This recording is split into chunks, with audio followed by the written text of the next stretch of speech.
Okay, here's a quick video on operation of the remote. I've labeled the buttons on the remote. So to turn the lights on, you would press here.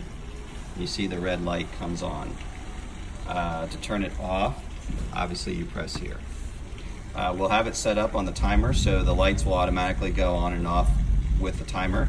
So for that to work, you would want to leave it in the on position so that when the timer comes on, it would turn the lights on.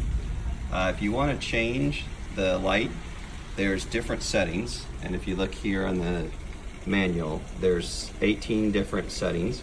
Right now we have it on solid red. Okay, so to change it, you're going to hold the hold button, which is this little star button here, for 2 seconds.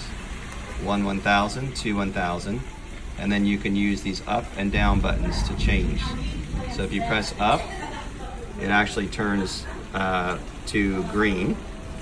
One more up turns it to, hard to see, but that's blue, and so on. You can step through the different settings. Now some of the settings are such that the lights change in sequence like that. So for instance, it jump changes. So you can pick the one you want, and then once you pick the one you want, just leave it on that. Again, to turn the light off, you would just select off.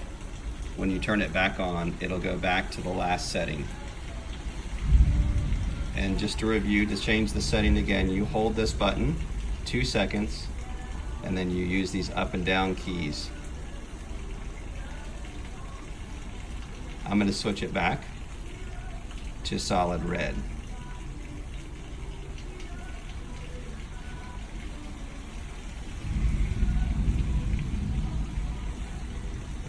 Which is this number 3 setting.